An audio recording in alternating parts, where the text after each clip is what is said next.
Warning: this story discusses violence against Indigenous women and girls and may affect those who have experienced it or know someone who has.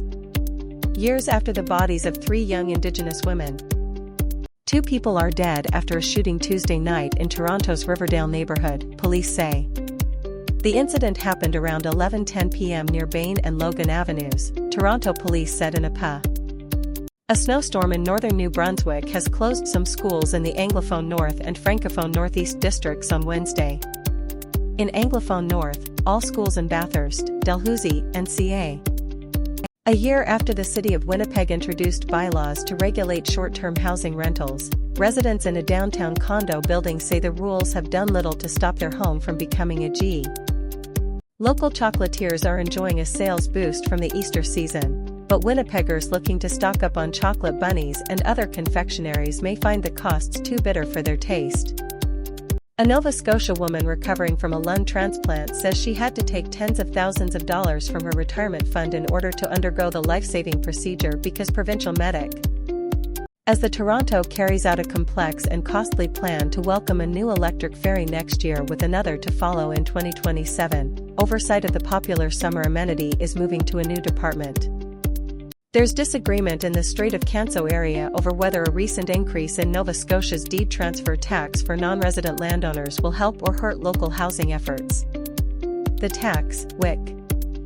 In the Nova Scotia federal riding of Central Nova, Liberal candidate Sean Fraser says he's taking nothing for granted in the election campaign despite his 3 previous electoral wins. In my life, the New Brunswick justice system is being brought into the digital age with a 6-year plan to modernize the court system through the addition of electronic filing and improved in-court technology.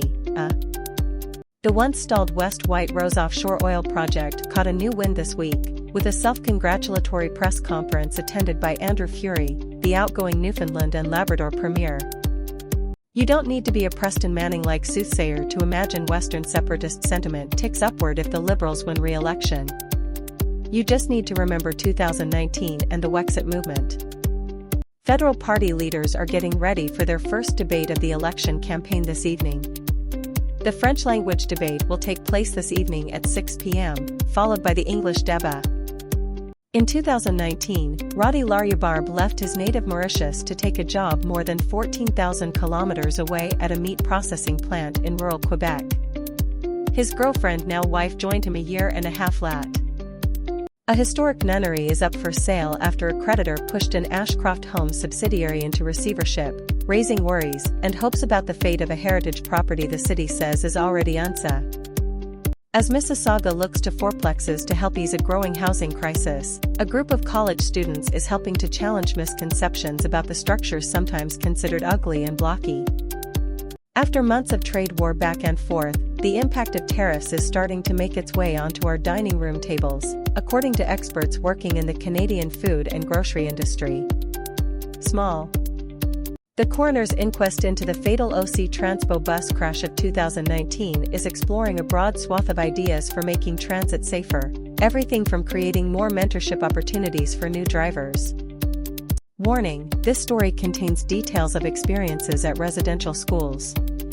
As Canada's federal election heats up, residential school survivors and their advocates are urging political parties to PL. Heman Sadiq has known his passion since he was a youngster. With a dream that people should listen to me one day, at 14, he left home behind his parents' backs to start a career as a radio announcer.